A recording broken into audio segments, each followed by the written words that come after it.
Do you know where I am right now? Can you guess?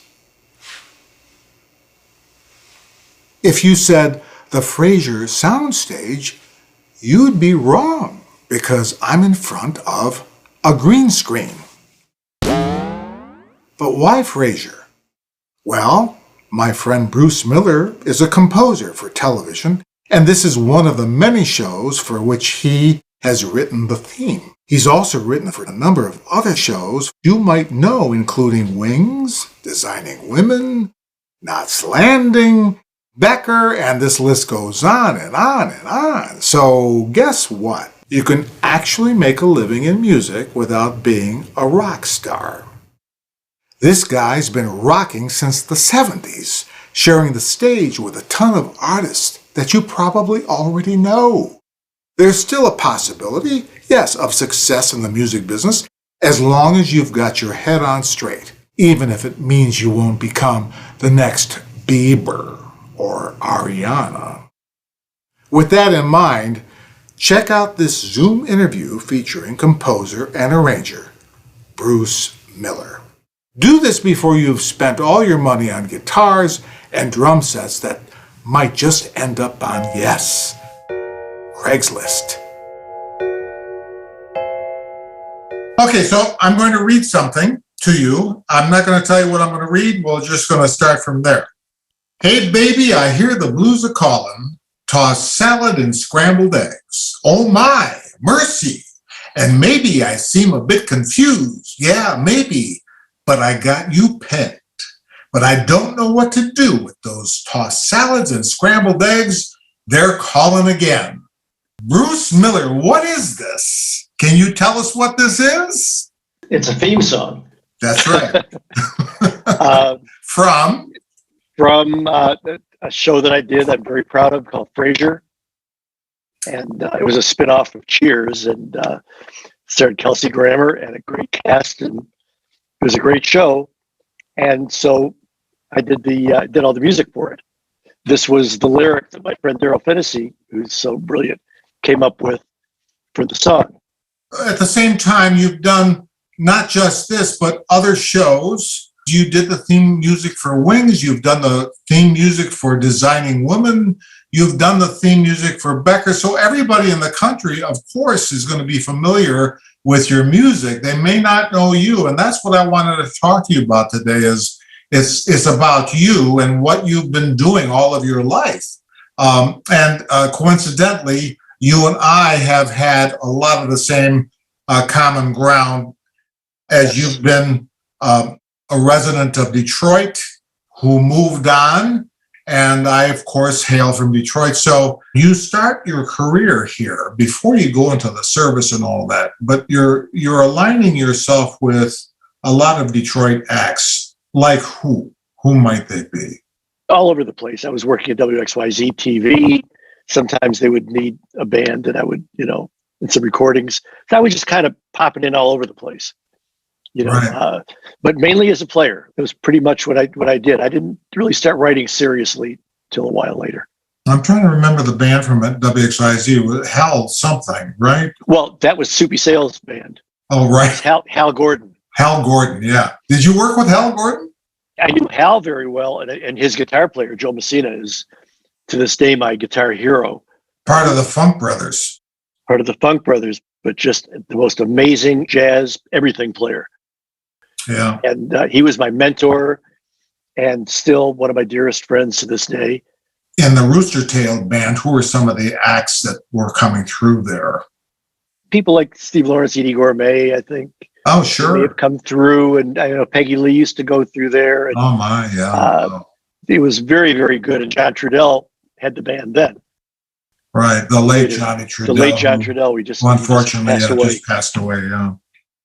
But, here's where I'm kind of stuck in following you. How does Paul Anka enter your world? And that takes you to other places. Well, that was, I was just doing what I do and just playing around in the city. And I got a call from the Elmwood Casino. Oh, yeah. Paul Anka was coming in and needed a guitar player. And Yeah, I said, sure, I'm happy to do it. And that was it. At like the second night of the show, he called me into his dressing room and asked me if I wanted to go on the road as his guitar player. So that was kind of how that started. And then we traveled, we were all over the world. So it was for 3 years I stayed. Wow. And he treated you well, I suspect? Or? You know, he always treated me well. I never had a problem with him personally. Yeah. You know, I left him at a time where I knew we were going to be not on the road for several weeks, Mm-hmm. and he could find somebody else. I met a girl. I wanted to get married, and I wanted to move to LA. You leave behind Detroit, yes. But then you're meeting, how do you get into meeting, people to take you to where you want to go? What was your ambition then at that time in Los Angeles? What did you say? I want to do what? I wanted to be an arranger. Composing wasn't even a thought at that time. It was just writing. I wanted to be the arranger. I wanted to be the Don Costa, the Nelson Riddle, the whatever. So I made the announcement that no work for the first 3 weeks. I'm not going to do it because I want to set up the apartment. I want to buy a car, get myself together, all this stuff. No work. Well, 6 months later, the phone didn't ring, and I was sitting doing nothing, and it was scary. She was working at the airport, which was close to where we were, as a ticket lift agent, right, for American. So she was the only one making money.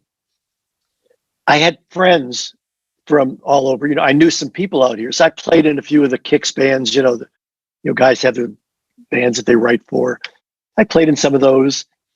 I started watching the other arrangers. I started, learning who they were and what they did, and listening to what they did. And it was just, that was what I loved doing. I would look at scores. I would look at listen to records that other people did, and if I could find a score somewhere, if I knew a copyist that had it, I would look at and see, what does that look like on paper. I couldn't visualize, what does it look like. I knew the instruments. That was probably my best asset, was because having played a lot of instruments, not necessarily well, but knowing them well. When I'm on a session, I don't get hands raised, because everything I write is it may be difficult, but it's playable. So that was a big help when you're starting to become an arranger, because a lot of these people, and now with the computers, they really don't know about anything. They're not even sure the difference between a trumpet and a trombone. They don't even know. So I was able to bypass all that stuff and just get into harmonies and real melody writing and that kind of thing.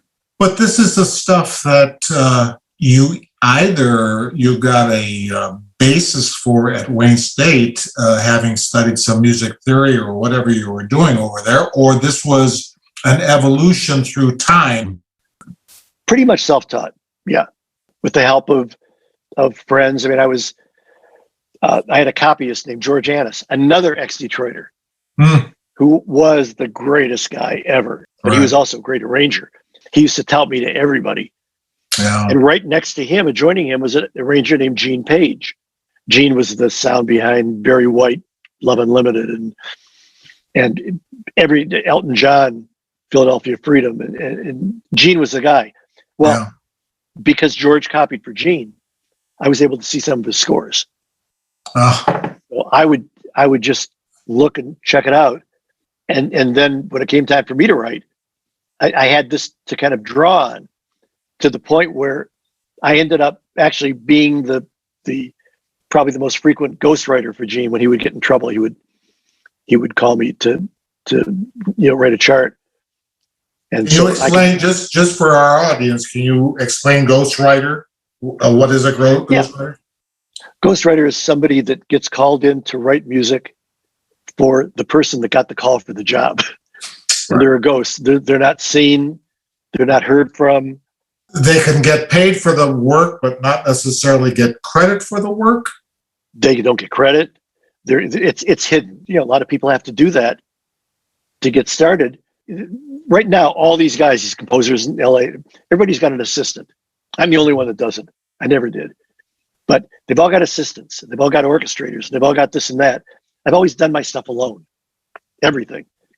And but these assistants, some of them are given fantastic. If you're John Williams' assistant, your work's cut out for you, but it's doable because you're given the material in the music where you're orchestrating.